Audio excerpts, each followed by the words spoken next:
আমার নাম সুপ্তি। আমি দক্ষিণ কেরানীগঞ্জ তেগুড়িয়া ভাড়া থাকি। আমি ছোটবেলা থেকে আমাদের লাইফে কখনো সুখ আমি দেখিনি। আমার বাবা সংসার ঠিকমতো চালাইতে পারতো না। ওইটা টাকা দেওয়া যাও, মায়ের একটা স্কুলে বেতন দিতে হইব, আমার ওষুধ আনতে হইব। আমার কাছে টাকা নাই। টাকা নেই, টাকা নেই, কি যে কত দুনিয়াতে আল্লাহ জানি। পড়াশোনার জন্য উনি না বেতন দিতে পারে, না প্রাইভেট পড়ার জন্য কিছু টাকা দিতে পারে। উনি কোনোটার দিকেই ছিল না। কিছু টাকা পয়সা দাও। কিসের টাকা পয়সা? কোনো টাকা পয়সা নাই। না দিলে কেন হইব? কি এত বড় কথা? খালি টাকা টাকা টাকা টাকা করো। আরে তোর এত বড় সাহস? তুইও মামুনে খালি মার আর মার। যাও। উনি আমাকেও মারতো, মানে অনেক টর্চার করছে। আমার আম্মুর উপরেও করছে, আমার উপরেও অনেক টর্চারিং করছে। আমার মা অসুস্থ, তাকে ওষুধ খাওয়ানোর জন্য তার কাছে টাকা থাকতো না। সে কাজ করতো, সব টাকা সে গাঞ্জা খাইতো, গাঞ্জার লোকেদের সাথে চলাফেরা করতো। মানে এরকমভাবে ওনার দিনকাল চলছিল। আমি যদি কিছু বলতাম তাহলে আমাকে উল্টা মারধর করতো, খারাপ ভাষায় বকাবকি করতো। মানে অনেক টর্চারিং করছে, যেমন আমার মার উপরে অনেক টর্চারিং করছে। মানে সব দোষ যেন আমার মার। তা আমি খেলতে যাইতাম, খেলতে যেতাম কেন, এই জন্য আমার আম্মুকে অনেক মারধর করতো। ঠিক আছে, ও কাগলকে খেলে, কোন পোলাপানগুলোকে খেলে, তুই ওরা কিছু কস না? তুমি কি কম মানে? মানে প্রচুর মারধর করতো। আমি খেলতে যেতাম কেন। তুমি কোন রাখে? তুমি মা না? এই কই গেছিলি তুই? তোরে আমি কাউকে পুপাইয়া তোরে সন্তান বাসায় দেবো। তোর মা মায়ারে মিয়া তারাই খুন করো, খুন করে। তারপর বাজার বন্ধ করে দিত। আমার আম্মুকে তালা মেরা রাখতো ঘরে, মানে খাবার দাবার সব বন্ধ করে রাখতো। তখন আমার মা অসুস্থ, সেও মারধর খায় অসুস্থ হয়ে পড়ে থাকে। আমি কি করবো? আমি যদি বাবাকে বলতে যাই, উনি উল্টো আমাকে মারধর করতো যে তুই বলার কে, তুই বাচ্চা মানুষ, তুই যেটুক বুঝোস এটুক তোর আম্মু বুঝে না, হ্যান ত্যান, মানে অনেক ধরনের বাজে বাজে কথা বলতো। আমার আব্বু টেলার্সের কাজ করতো। তখন আমি কি করতাম, এক স্যুট জামা কাপড় আনতাম, আইনা ওনার কাছে বানাইতে দিতাম। 6 মাস 9 মাস পর এক স্যুট জামা বানাই দিত। তারপরেও ওটা নিয়ে খুশি ছিলাম। তখন আমি তাকে কিচ্ছু বলতাম না। তখন উনি গাবতুলি কাজ করেন। তা আমি বললাম, তুমি যদি আমার ওষুধ খরচ সংসার না চালাতে পারো, তাহলে এখানে আসার তো কোনো দরকার নেই তোমার। কি তুই কি বললি? তুই আমার এত বড় কথা কস? ফোনটা কাইটা দিয়ে উনি গাবতুলি থেকে আসেন। কত বড় সাহস! আমারে কয় তোমার বাসায় আউনের দরকার নাই। তখন আমার আম্মু আটকাইতে গেছে যে ওকে মারো কেন। তখন উনি আমার আম্মুকে উল্টো মারধর শুরু করে দিলেন। তারপর উনি বাইরে হয়ে যায়, জিন্দাপির মাজার একটা আছে নাম করা, ওইখানে এলো গাঞ্জা খায়। গাঞ্জার আড্ডাতে গেল, গাঞ্জা খাওয়া শুরু করলো।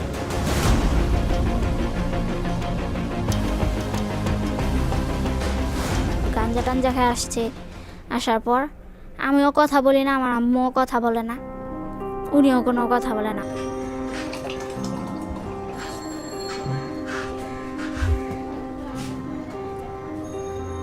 বয় মা বয়।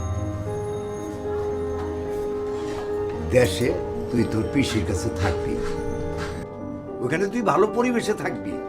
আমি তো তোর লেখাপড়ার খরচ দিতে পারতেছি না। ওইখানে থাকলে ভালোভাবে লেখাপড়া করতে পারবি।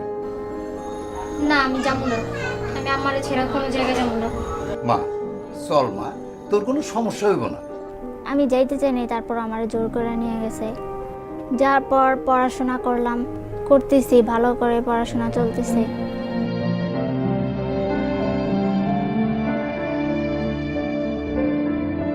সকালবেলা উঠতাম, উঠা প্রাইভেট পড়া চা মুড়ি খায় স্কুলে যেতাম।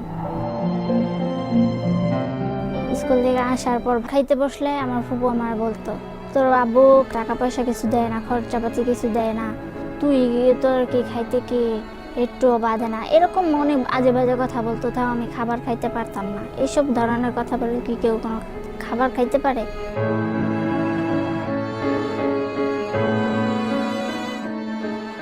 এরকম কইরা 3-4 মাস চলতে থাকলো। তারপর আমি আমার আম্মুরে ফোন দিয়ে বললাম, স্কুলের টাকা দিতে পারতেছে না, প্রাইভেটের টাকা দিতে পারতেছে না।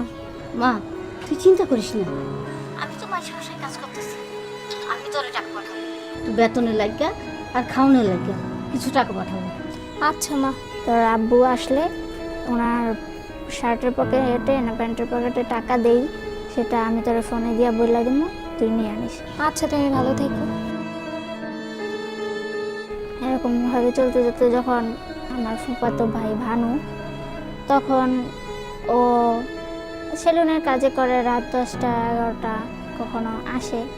আসার পর আমি আবার একটু ওর মোবাইল নিয়ে গান শুনতাম। খাওয়া দাওয়ার পর আমার পাশে এসে আমার ডিস্টার্ব করতো। কি গান শুনো তুই?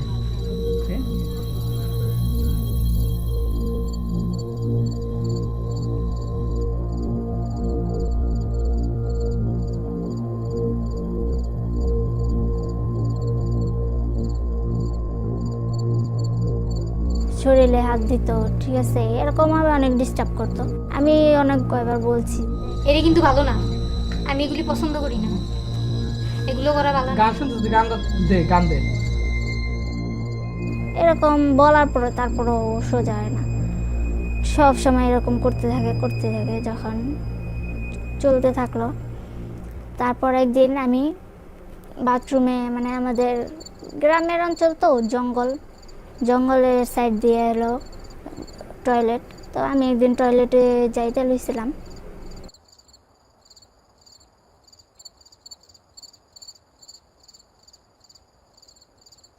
আমার ফুপু শঙ্করী আর আমার ফুফাতো ভাই ভানু, উনি যে সাইড দিয়ে দাঁড়াইছিল এটার আমি খেয়াল করিনি, দেখতেও পারিনি অন্ধকারে। বটি নিয়ে কোপ দেওয়ার চেষ্টা করছে, মুখে কাপড় ঢুকাই দিয়ে একটা বান দিয়ে আমারে মাটিতে ফালাই দিছে।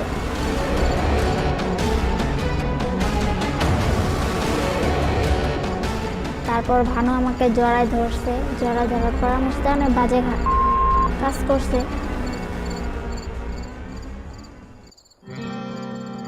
তারপর আমাকে বাঁধন খুলে দিল, আমি হাঁটতে পারি না, অনেক কষ্ট করে ঘরে গেলাম।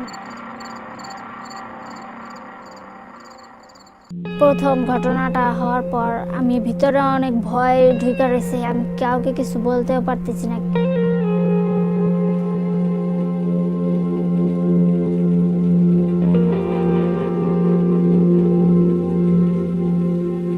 কি বলবো, মানে বলার মতো কোনো ভাষা নাই আমার মুখে। তারপর তখন দুপুরবেলা যখন খেতে আসতো, খাওয়ার পর সবাই গোসল করতে যেত, কেউ রান্না নিয়ে ব্যস্ত থাকতো, তখন ও ঘরে ঢুকা, মানে বারান্দা সিস্টেম একটা আছে দরজা, তার ঘরের ভিতরে একটা দরজা আছে, ওই দরজাটা বন্ধ করে আমার গায়ে হাত দিত, অনেক বাজে বাজে কাজ করতো।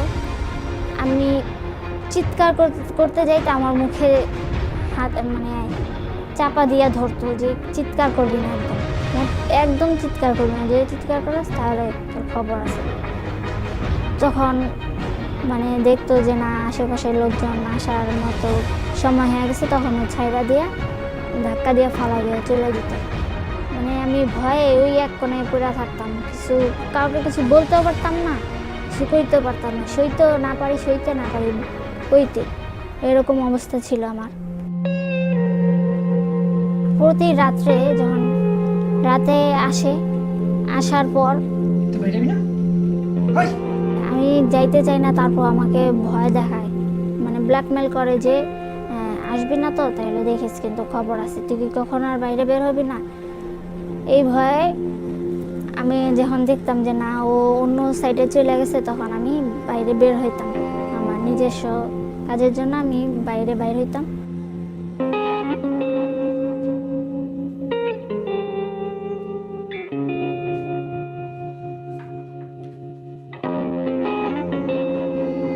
তখন দেখতাম কোথা থেকে আইসা, মানে আমার সাথে অনেক কাজ করতো।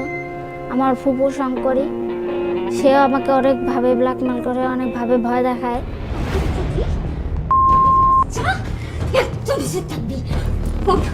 এই কথা যদি কাউরে কইছস তাহলে কি উপায় আছে, তুই দুটো করে মারবো, বুঝছস? একদম চুপ থাকবি মরতে পারবি যা তুই মরস না কি করে কিভাবে কোন প্যাচে এত প্যাচ আমিও বুঝি না, মানে ভয়ে আমি থাকি। প্রতিটা রাত প্রতিটা মুহূর্ত আমার ভয়ে ভয়ে কাটছে।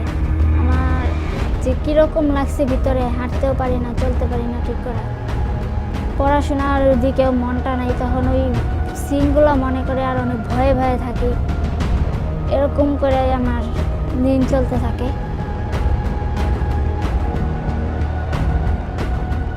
তারপর যখন দেখলাম যে না, আমার ভিতরে এমন কিছু একটা হইতেছে যে আমি নিজে অনুভব করতেও পারতেছিও না, কীরকমভাবে যে কীরকম লাগতেছে আমি নিজেও বলতে পারি না। তখন যখন এরকম 3-4 মাস আমার সাথে এই ধরনের ব্ল্যাকমেল ভয় দেখায় 3-4 মাস ধরে এইসব জোর জবরদস্তি জুলুম করে আমার সাথে এইসব কাজ করে, বাজে কাজ করে আমার সাথে। বাজে কাজ করার পর আমার ফুপু আমার মাকে ফোন দেয়। আচ্ছা তুমি বাবুরে বলো না কেন যে তোমার মেয়েটা নিয়ে যেতে?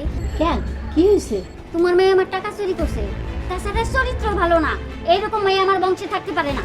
তোমার ভাইরা তুমি কও না? বাবুরে গালাগালি দিয়া হইলেও তুমি তোমার মেয়েরে লয়ে যাও। বাজে বাজে কথা বলে আমার এখান থেকে তাড়াই দিছি। তাড়াই দেওয়ার পর আমি যখন ঢাকা আসলাম, আসার পর দেখি আমি কিছু খাইতে পারি না, শুধু বমি আসে আমার। আমি কিছুই খেতে পারি না, পানি খেলে সেটাও বমি হয়, বাইরে যায়, আমি কিছুই করতে পারি না। তখন আমার আম্মু একটা মেশিন আনলো বেবি চেক করার জন্য, যে মেশিনটা ব্যবহার করা হয়। তো ওটা আনার পরে দেখলো যে না, আমার পেটে আর কি বেবি আছে, আমি প্রেগনেন্ট। তখন আমি বুঝতে পারিনি যে কি করব, তখন কি করা উচিত। তখন আমি একে আমার আব্বুর ভাই না, ফুফাতো ভাই ভানুরে ফোন দিলাম। তুই যে আমার লগে বাজে কাম করছস, দেখছস আমার পেটে এখন বাচ্চা আইছে। কি কও কি?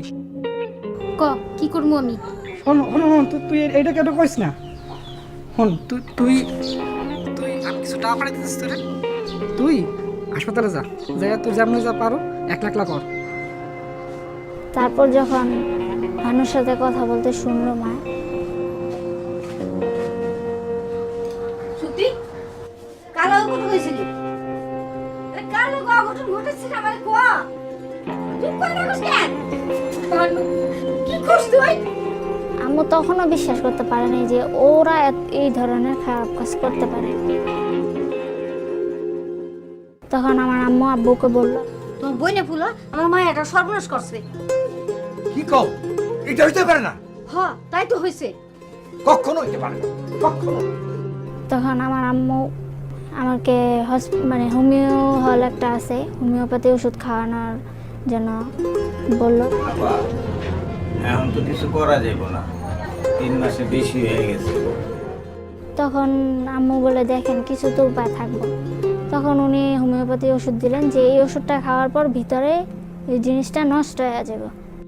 আমি তো কিছু খাইতেও পারি না, ওটা তাও ওষুধটা হোমিওপ্যাথি ওষুধটা নিই, অনেক কষ্ট করে খাই।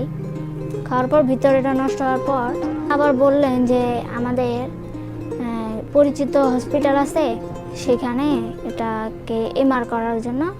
তখন আমার আম্মু আমাকে নিয়ে যায় ওখানে।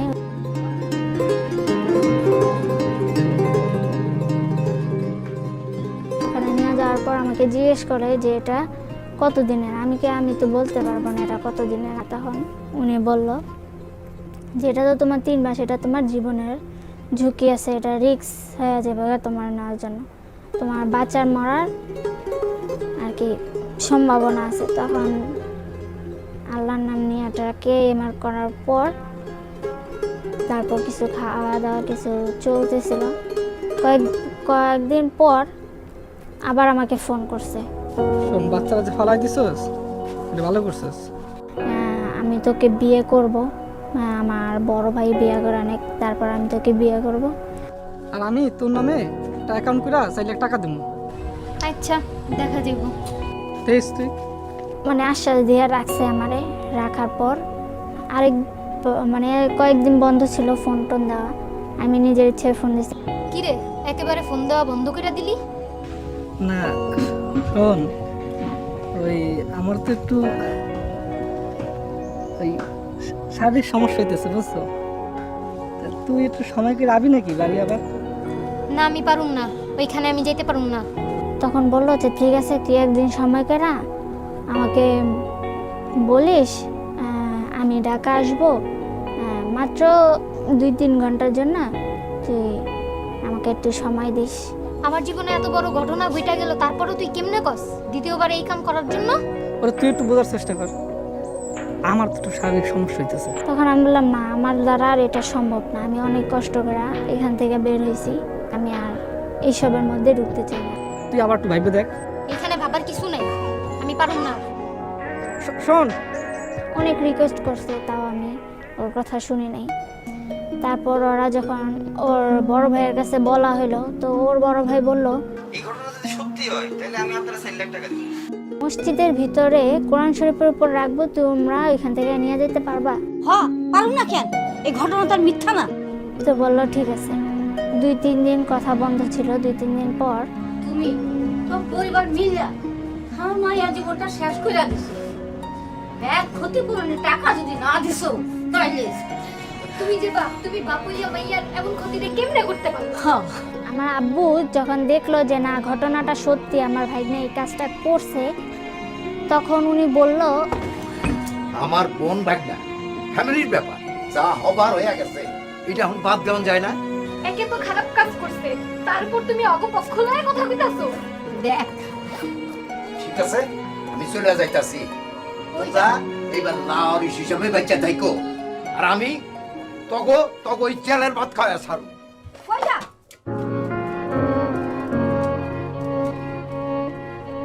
সবাই ছেড়া চলে গেল। তারপর গৌতমে ফোন দিয়ে বলল যে আমরা একটা টাকাও দিতে পারবো না। কিছুদিন আগে না বললি 4 লাখ টাকা দিবি যদি ঘটনা সত্যি হয়? বলে যে না, তোর আব্বু বলছে একটা টাকাও দিতে না তোদের। কেন এই কথা কই বাবু? আব্বু এটা কইতে পারে না। তোর আব্বুই কইছে এরকম ছোট ঘটনা লাগা ফোন করে যেন বাড়াবাড়ি না করে। আচ্ছা, আমি আব্বার লগে এখনই কথা কইতেছি। তখন আমি বললাম ঠিক আছে। তখন আমার আব্বুরে ফোন দিলাম। তুমি নাকি এই ধরনের কথা কইছো? হ্যাঁ আমি কইছি, তগো আমি একটা টাকাও দিব না। যা করার করে লইস। তোর মার বাইর বেশি বেরিয়ে গেছে, একদিনে চলে তোর মারে আমি জেলের ভাত খাও। আমি কি দেখো এইসব কথা কয়া আমার ঘটনাটারে চাপা দেওয়ার চেষ্টা করবা না। তখন কিছুদিন কথা বন্ধ ছিল। বন্ধ হওয়ার পর আমারও শরীরটা অনেক খারাপ হয়ে গেল। প্রতি সপ্তাহে একটা করে আমার স্যালাইন দিতে হতো। আমার শরীর পুরো দুর্বল হয়ে গেছে। তখন ডাক্তার বলল যে তোমার এই বয়সে যে তোমার এত বড় একটা ঝুঁকি চলে গেছে জীবনে, এটা পূরণ করতে কত সময় লাগবে সেটা জানি না, কিন্তু এটা তোমার শরীরের দিক দিয়ে অনেক ক্ষতি হয়ে গেছে। আমার আব্বু এখানে আমার ফোন দিছে, ফোনে নানান ধরনের হুমকি দিছে।